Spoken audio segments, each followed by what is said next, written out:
Hi, welcome to Pamela Price Unfiltered. I'm Pamela Price, your host, and this is the place and the space for real talk. This podcast is all about raw, unfiltered conversations on law, politics, education, culture, systemic racism, and current events shaping our world. We'll go beyond the headlines to dive deep into how some of the most pressing issues impact real families, real people, and our community. My goal is to help you navigate the complexities of today's world. Each week, we'll tackle an issue and break it down in a way that's honest, informative, and actionable. We'll hear from community leaders, lawyers, activists, educators, healers, and everyday people on the front lines of change. For those tuning in for the first time, I'm Pamela Price, an attorney, a political activist, and a champion for justice. Please subscribe to my YouTube channel to support this podcast and to my Substack channel to get the weekly word on Pamela Price Unfiltered. Your support keeps the conversation raw and unfiltered, and you can listen to this podcast wherever you get your podcasts. Welcome to the show. Let's talk about it. Terry Lovett is a mother, advocate, and truth teller whose voice has become a powerful force in the national movement for justice and jail accountability. After her 27-year-old son, Jalani Lovett, died under suspicious circumstances at Los Angeles Men's Central Jail in September of 2021, Terry channeled her heartbreak into action. The official cause of death was ruled an accidental overdose, but there were too many questions left unanswered. The autopsy found unexplained injuries like a dislocated shoulder, a fractured arm, internal hemorrhaging, missing teeth, multiple bruises, abrasions, and puncture wounds. Then there was the implausibility of obtaining drugs in a single person cell. Terry's demand for answers on the death of her son sparked a statewide grassroots campaign that continues to grow for jail accountability. Terry has become a central voice, committed and determined to expose systemic failures and structural violence within the Los Angeles jail system and across our state. She filed a wrongful death claim against Los Angeles County and has demanded that elected officials like California's Attorney General Rob Bonta look into the matter.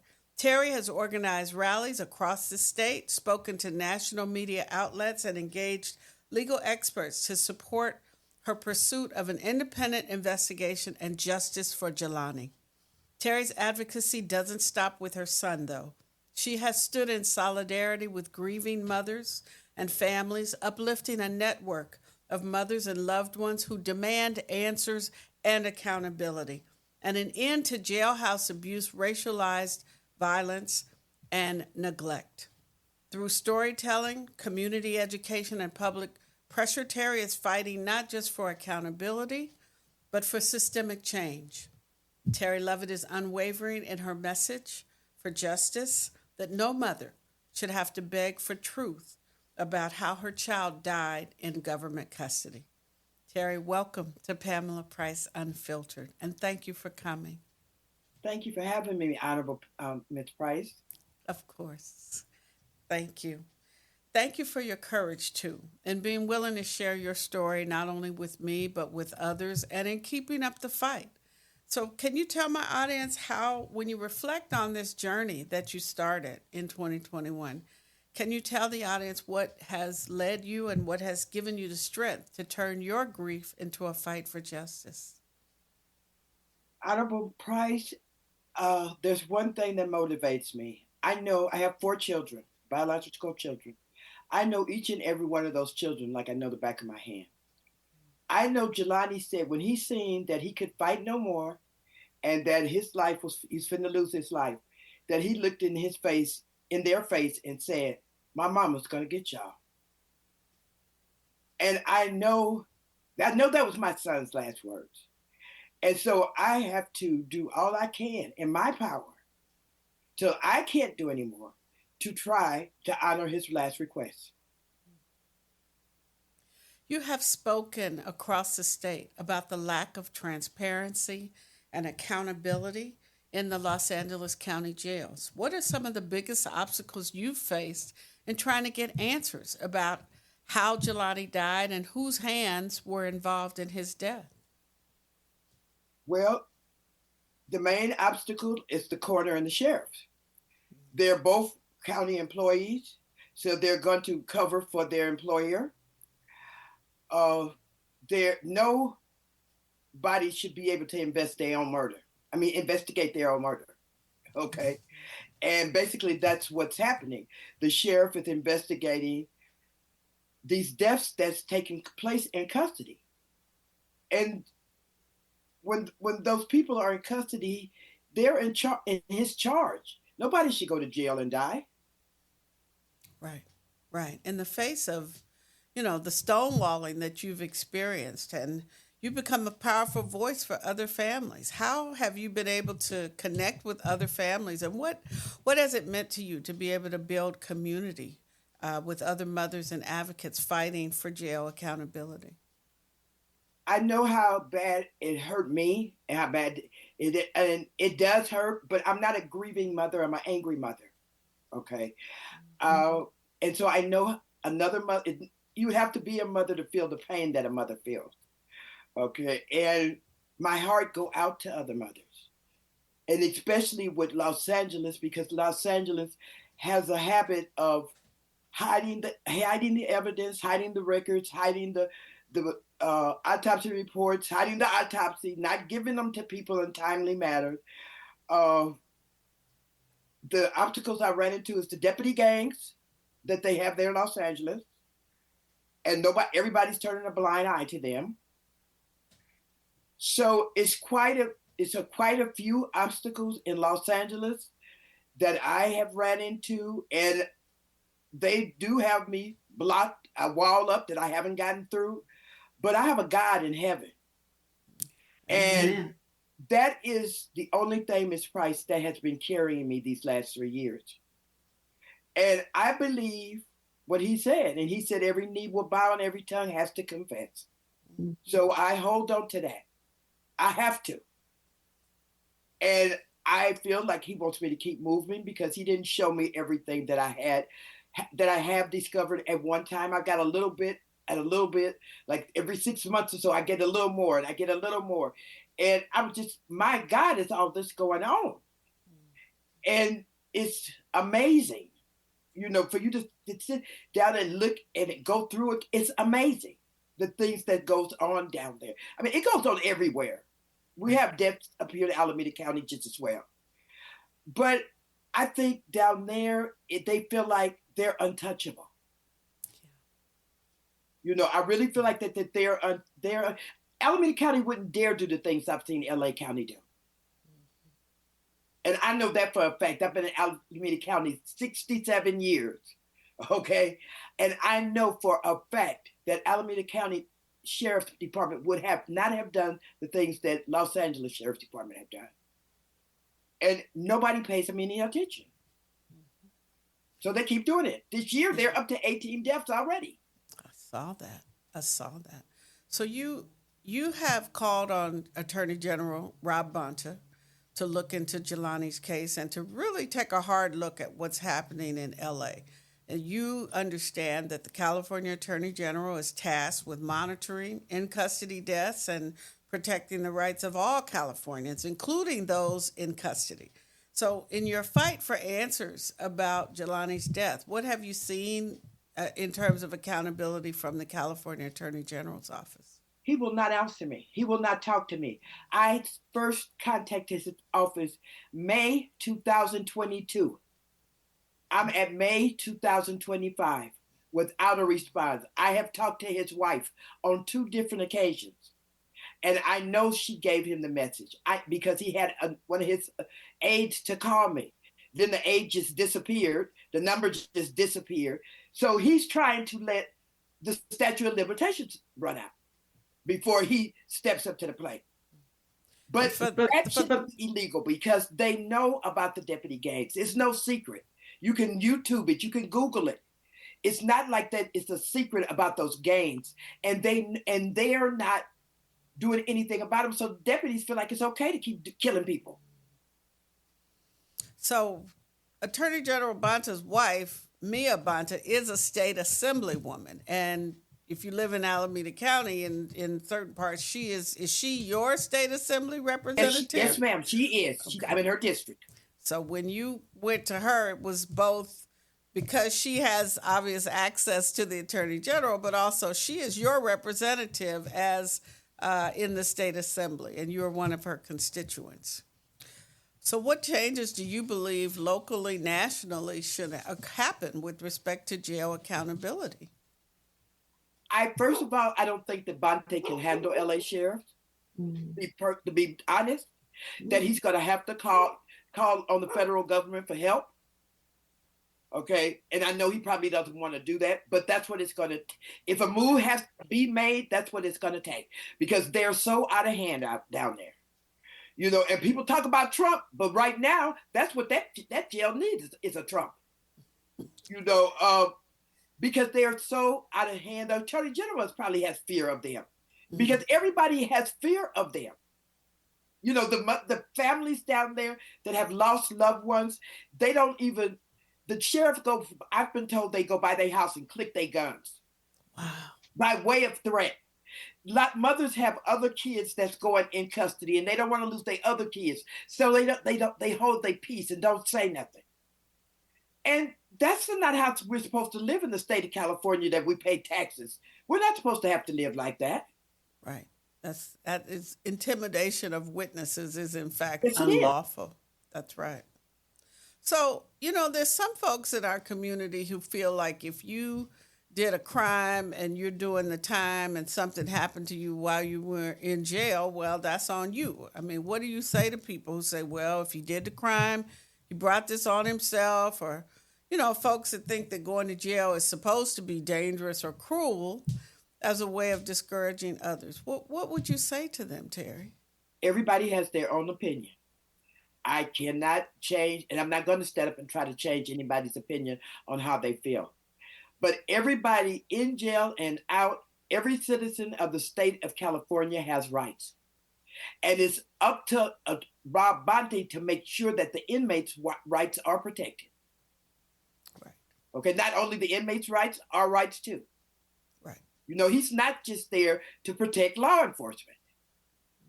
So, like I said, I don't, I've heard things about people didn't believe my story about Jalani. I said, my God, why would a mother sit up and make up a story like this? But we have those people that believe, well, if you've been to jail, then you deserve what happens to you. No, you don't. No. If you leave your baby with me and your baby's in my custody, I have a responsibility to take care of your child to the best of my ability. And that's what those deputy sheriffs that get paid a very nice salary to do. And that's what Rob Bonte gets paid a very nice salary to do. I get a headache every time you cash a check. Mm. For people who are just now learning about your son's story or thinking about joining the movement for jail accountability or sheriff oversight advocacy, what's one thing you want them to know and one thing they can take away and do that they can actually do to advance justice? Well, I have a campaign going right now that against the Attorney General because he's the top law enforcement over all these police in California. The state police, the county police, no matter what county, Alameda County. And so my gripe is with him right now because he's not doing his job. I ask people that want to stand with me to please stand with me. I would like for you to post Jalani's link tree for me, if you will.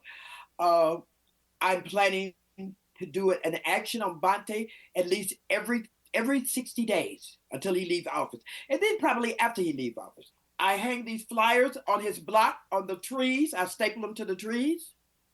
So it's not like he doesn't know. And I'm asking all that can, because I'm not fighting for Jalani. Jalani's dead and gone, Honorable Price. There's nothing I can do for Jalani. But your grandchildren, my great-grandchildren,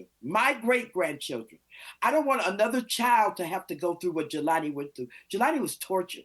He was beat up. Then I Mm. believe he was shot. And then fentanyl was put into his body.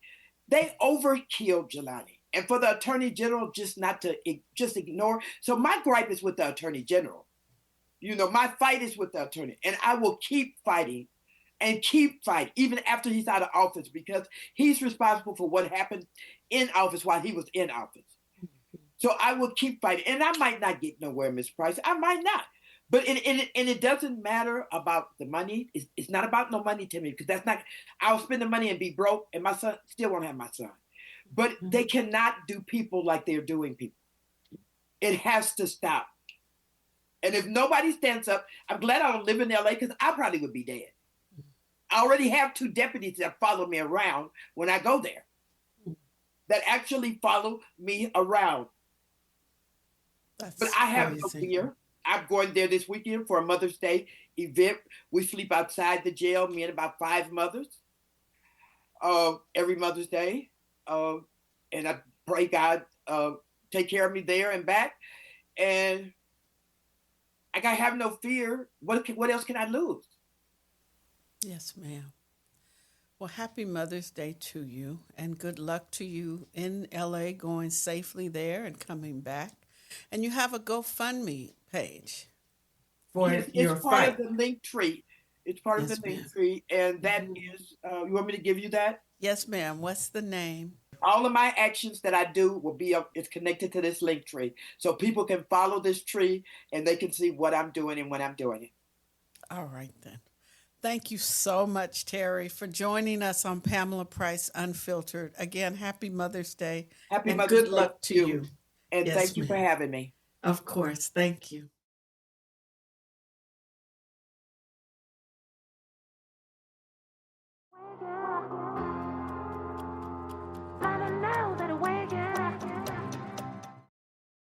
Welcome to Legally Speaking. In 2000, Congress passed the Death in Custody Reporting Act, requiring states to report on the deaths and circumstances of any in custody deaths to the Department of Justice.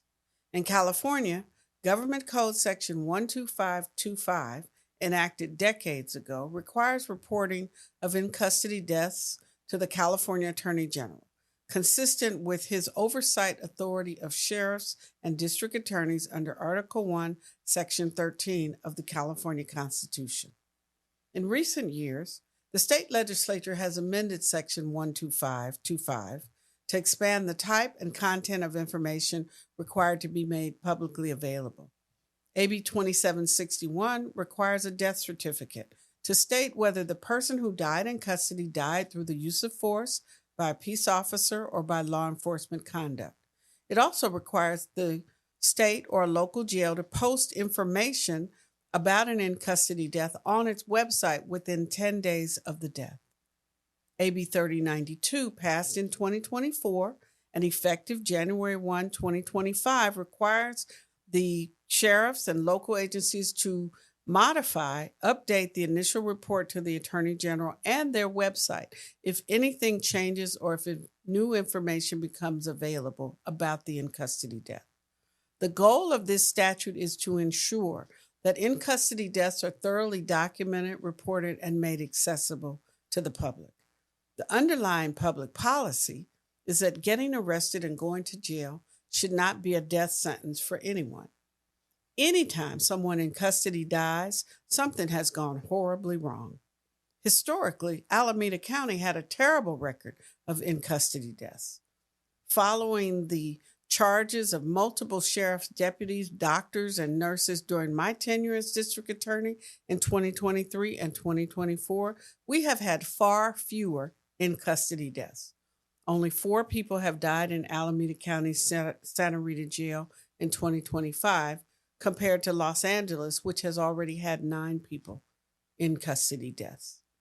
For families like Terry Lovett, however, who lost her son Jalani, and the family of Maurice Monk, including his daughter, Nia Amore, his son, Casey, and his sister Elvira, these laws are welcome changes, but not soon enough for their loved ones.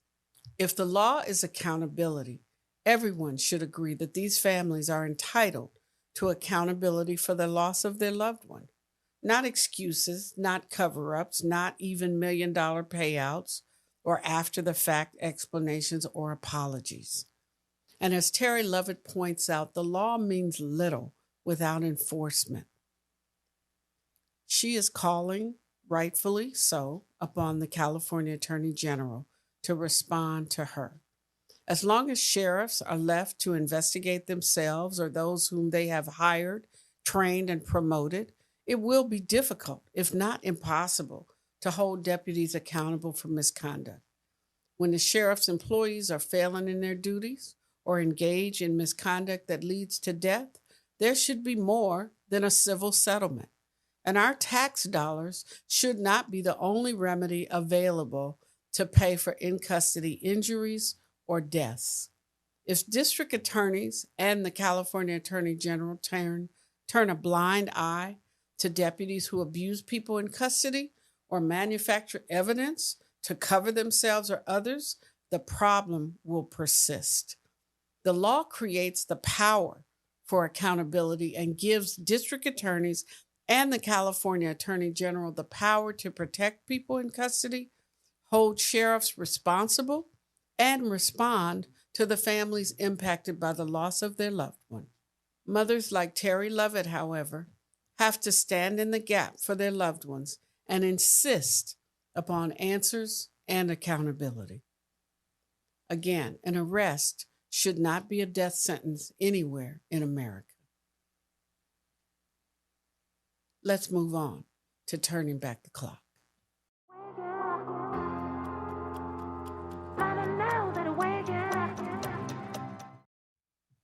Welcome back to Pamela Price Unfiltered.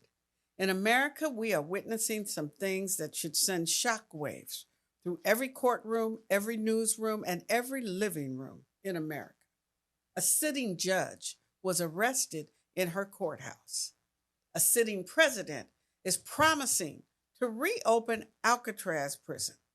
Let's start with the first bombshell. Justice is being dragged into the spotlight, not for protection, but for punishment.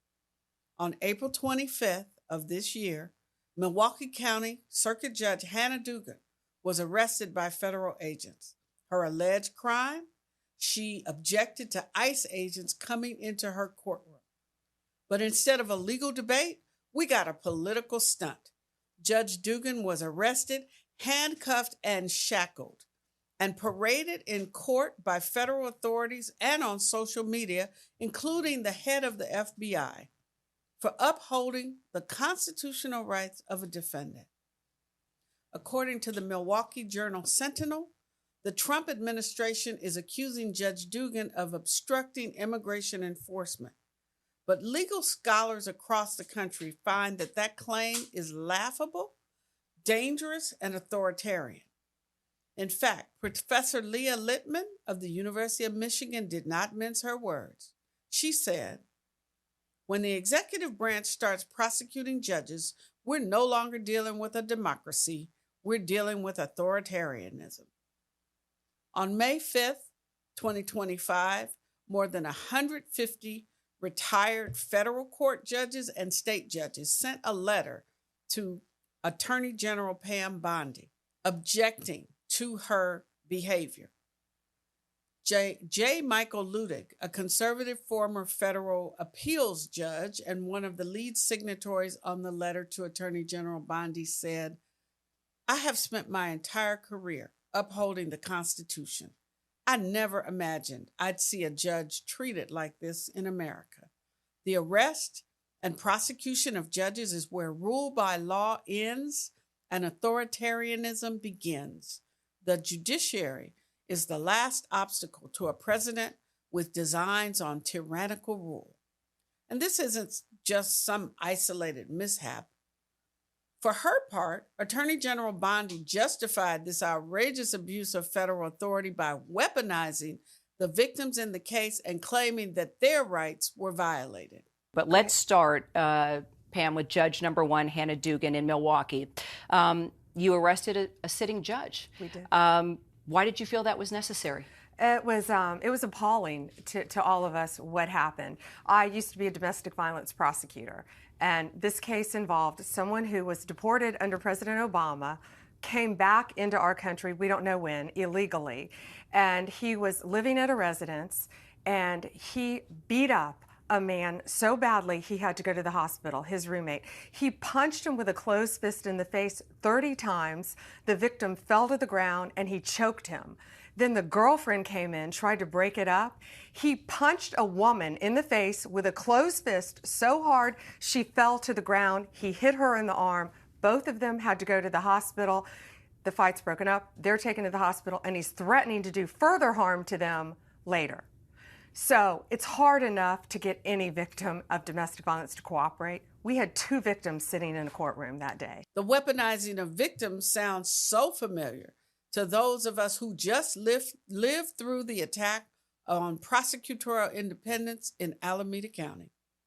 Supreme Court Justice Ketanji Brown Jackson warned just days ago that attacks against the judiciary are not random, that they are attacks on our democracy and our system of government. She called it a coordinated effort to undermine judicial independence. We begin today with bracing warnings about Donald Trump's assault on constitutional limits and a sitting Supreme Court justice making a rare public statement about the impact on the judiciary. Without directly naming Trump, Justice Ketanji Brown Jackson appeared to denounce the administration's repeated attacks on judges. As she put it to an audience of sitting federal judges and lawyers last night, Jackson said, quote, "The attacks are not random. They seem designed to intimidate those of us who serve in this critical capacity, and they ultimately risk undermining our Constitution and the rule of law." Let that sink in. We now live in a country where a member of the highest court of the land is publicly warning us that judges are now under political siege. While some judges are calling out the unconstitutionality of Trump's executive orders, Trump and his enablers are calling for the impeachment of judges, even if they were appointed by Trump. Because while we were watching one branch of government get handcuffed, another branch is getting rebranded. Last week, Trump, in true reality television fashion, announced his plan on social media to reopen Alcatraz prison. Yes, Alcatraz, the abandoned, obsolete tourist attraction in the middle of San Francisco Bay, the most infamous prison in American history, a symbol of isolation, cruelty, and a broken prison system. It was shut down in 1963 because it was inhumane, unsustainable, and too expensive to operate. But Trump says it's time to bring it back, bigger, tougher, and stronger than ever. He wants it to house people he deems, quote, the worst of the worst. His list of branded criminals includes undocumented immigrants with criminal records. But let's not be fooled, people. This is not about public safety. This is about spectacle, about power, about fear. It's not policy, it's propaganda. According to The Guardian and Political, internal discussions are already happening in the Department of Homeland Security and the Bureau of Prisons to assess what it would take to retrofit the island into a working prison again. Engineers estimate it would cost over $1 billion, billion with a B, to stabilize the structure, update the plumbing, and make it comply with modern standards. And that's just the beginning. The operating costs to carry water, supplies, food, and fuel across the bay over to the island would be astronomical. By the way, Alcatraz is a federally protected historic site. Turning it into a supermax prison would require dismantling decades of environmental law. No doubt Trump would just issue another unconstitutional executive order. But Trump knows exactly what he's doing. He's not just reviving a prison. He's reviving a mindset that says justice is about domination, that punishment is political theater, that prisons are not for rehabilitation, but for show. It's the same mindset that leads to judges being prosecuted, the same mindset that spurred the creation of Project 2025, The same mindset that justifies the attacks on progressive prosecutors. It's the same mindset that's trying to convince America that fairness is weakness and cruelty is strength. So, what does all of this mean? It means we are watching the normalization of fascism in real time. We're watching an administration treat judges like enemies and prisons like performance stages. We are watching a full on rollback of civil rights, legal protection, and democratic norms that generations before mine built. And we, the people, have a choice to make. Do we let the courts become tools of political punishment? Do we bring back dungeons instead of building up dignity? Do we let fear and not fairness define our justice system? It's time to raise the alarm. It's time to speak out, show up, and shut this down. Because when they go after judges, they're coming for the rule of law. And when they come for Alcatraz, when they reopen Alcatraz, they're locking the door on civil liberties. This is not just about one judge or one prison. This is about who we become if we let this go on, if we let it continue. And remember, fascism doesn't arrive all at once overnight. Clearly in front of you, it arrives piece by piece until it's too late to stop it. Thank you for listening to Pamela Price, Unfiltered.